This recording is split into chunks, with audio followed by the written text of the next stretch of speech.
आप सभी प्यारे बच्चों का एक बार फिर स्वागत है। मैं प्रवीण सर और कक्षा 9वीं की इस क्लास में गणित विषय का देखते हैं अध्याय 1.3 का प्रश्न संख्या 3। इसके अनुसार निम्नलिखित को P बटे Q के रूप में व्यक्त कीजिए जहां P और Q पूर्णांक है तथा Q शून्य के बराबर नहीं है।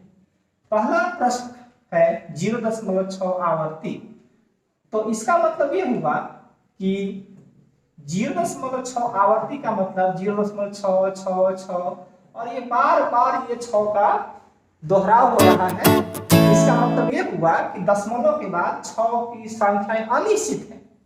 तो इसे अगर हम P बटे Q यानी कि इसे बटे के रूप में जब हम लाएंगे तो दशमलव के बाद संख्या निश्चित होनी चाहिए, तभी हम उतना शून्य बैठाते हैं। लेकिन यहाँ पर संख्या निश्चित नहीं है तो हम अनिश्चित शून्य नहीं बैठा सकते। तो इसका तरीका क्या है? इसका तरीका बिल्कुल आसान है।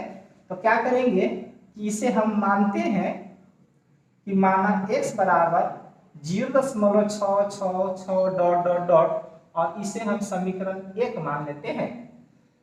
अब दशमलव के बाद एक ही प्रकार की संख्या यानी 6 बार बार रिपीट हो रहा है, दोहराव हो रहा है, तो हम यहाँ क्या करेंगे, दोनों तरफ एक शून्य मतलब कि 10 से गुना करेंगे। एक शून्य का मतलब 10 होता है।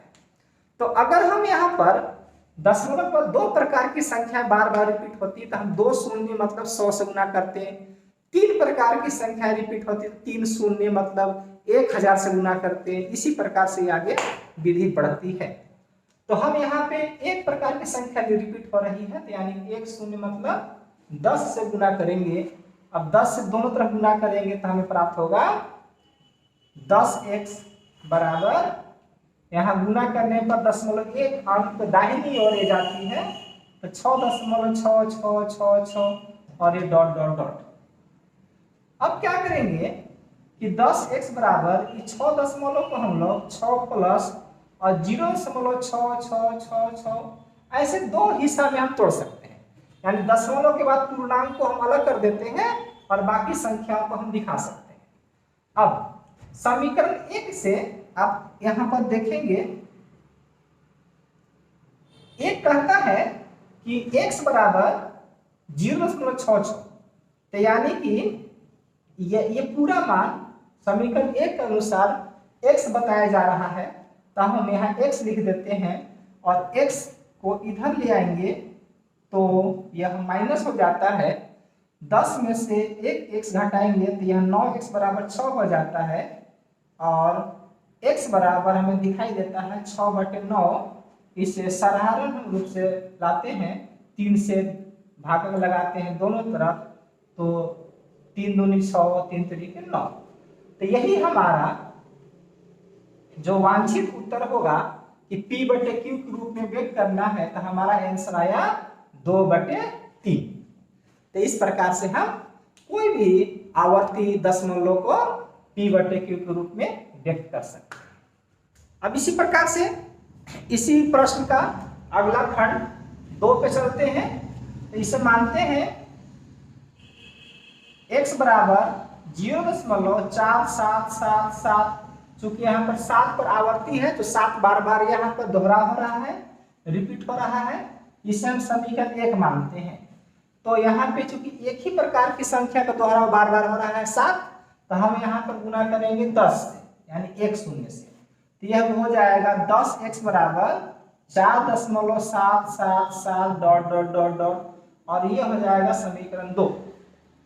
इस समीकरण 2 में हम फिर क्या करेंगे कि फिर दोनों तरफ 10 से गुना कर देंगे तो यह हो जाएगा 100x बराबर 47,777 dot dot dot dot 100x बराबर, इसको हम लोग इस प्रकार से तोड़ते हैं कि समीकरण 2 का यहाँ पर सामंजस्य हो जाए। तो यानी कि 4.7 है तो हमें 47 पूर्णांक में से 4 अगर हटा देंगे तो 43 यानी 43 बच जाएगा और यह हो जाएगा 4.7777 डॉट। अब देखिए, जो हमें 43 हटाने के बाद जो अंश मिला, भाग मिला, वह समीकरण 2 के समान है। तो यहाँ पर हम समीकरण 2 का उपयोग कर सकते हैं। तो 100x बराबर 43 प्लस यहाँ इसके बराबर हम लिख देंगे 10x। अब 10x इधर आ जाएगा तो माइनस हो जाएगा 43 और 100x में से 10 घटाएंगे तो ये हो जाएगा 90x बराबर 43। अब क्या करेंगे कि x बराबर 43/90, तो यही हमारा अभिन्न आंसर हुआ जो P/Q के रूप में है। तो इस प्रकार हम इसे P/Q के रूप में इस संख्या को व्यक्त कर सकते हैं। तो इसी प्रकार आगे चलते हैं। इसी प्रश्न के अगला खंड 3 में 0.001 आवर्ती। तो यहाँ पे आप देख सकते हैं कि x बराबर 0.001 और ये डॉट डॉट डॉट ये आगे चल रहा है। इसे हम समीकरण 1 मान लेते हैं। अब यहाँ देखिए कि दशमलव के बाद कितनी संख्याएं बार बार रिपीट हो रही है, आवर्ती रूप में है। तो यह 3 संख्याएं हैं। तो 3 संख्याओं का मतलब होता है कि दोनों तरफ हम क्या से गुना करेंगे, 1000 से गुना करेंगे दोनों तरफ।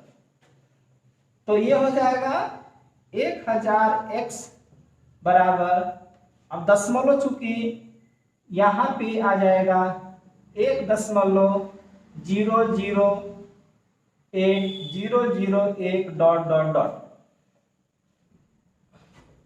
इसे हम लोग एक पूर्णांक को अलग कर देंगे और 0.001 डॉट डॉट डॉट।